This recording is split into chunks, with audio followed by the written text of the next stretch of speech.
మనం చాలా సూక్ష్మ ఉపాయాలు ఆలోచించడం మానేసి సులభమైన ఉపాయాలు ఆలోచిస్తాం. మనం సులభం అంటే ఏమిటి?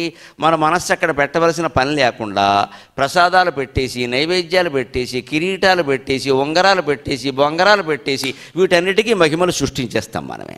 వేటికి భగవంతుడు లొంగడు. ఎందుకంటే ఇవన్నీ ఆయన సామ్రాజ్యంలో ఉండనే ఉన్నాయి. నువ్వు ఇచ్చేదేమిటి? మళ్ళీ ఆయనకి ఏమిస్తావయ్యా? నువ్వేమిస్తావు? అన్నీ ఆయనవే.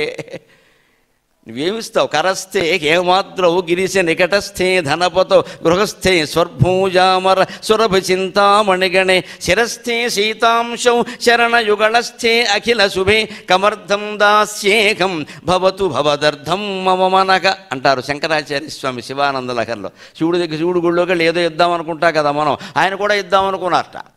ఆయన వెంటనే తోచింది, మనలాంటి వాడు కాదు కదా ఆయన.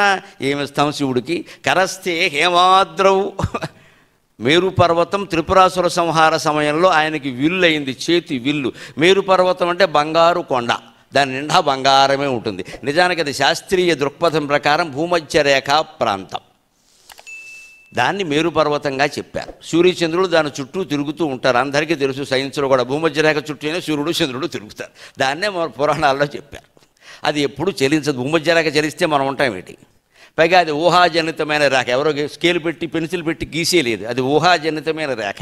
గ్లోబులో కనిపించే రేఖాంశాలు అక్షాంశాలు ఊహాజనితాలే. ఊహ అంటే అర్థం ఏమిటి? ఇలా ఉంటుంది, ఇలా జరుగుతోందంటే ఇలా ఉంటుంది. అది శాస్త్రీయమైన ఊహే, అబద్ధం కాదు. శాస్త్రీయమైన ఊహ. నిప్పు పొగ వస్తుంది అంటే వెనకాల నిప్పు ఉందంటే మరి శాస్త్రీయమే కదా. అలాగే ఊహించారు.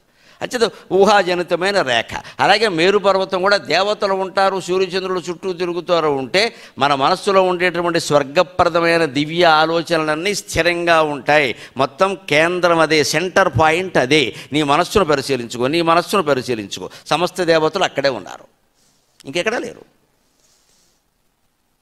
అలాంటి తపోమయ వాతావరణం మన ఇంట్లో మనం సృష్టించవచ్చండి. అందుకోసం మీ దగ్గరికి వచ్చాను ఆ విషయం చెప్పడానికి. నేను ఏదో మామూలు శ్లోకాలు పాడేసి వెళ్ళిపోవడానికి కాదు. మీ ఇంట్లో మీరు ప్రతి ఒక్కరూ భగవత్ స్వరూపం కావచ్చు. మా కాళ్ళ మీద పడవలసిన అవసరం లేదు. వారు మా ఇంటికి వచ్చారు, మీ ఇంటికి రాలేదా అని ఇంత పొడుగు సాగది ఎక్కర్లేదు. ఎవరింటికి ఎవరు వచ్చినా కలిసి వచ్చేది ఏం లేదు ఇక్కడ. మన ఇంట్లో మనం ఉన్నవాళ్ళని తిన్నగా ఉండనప్పుడు వ్యాసుడు మన ఇంటికి వచ్చిన ఒకటే, ఏం ఉపయోగం లేదు. మన మనసు ప్రశాంతంగా ఉంటాం కదా. ఈ గుర్తుపట్టిన తర్వాత జరిగేది అమ్మవారి జపం చేసుకోవచ్చు.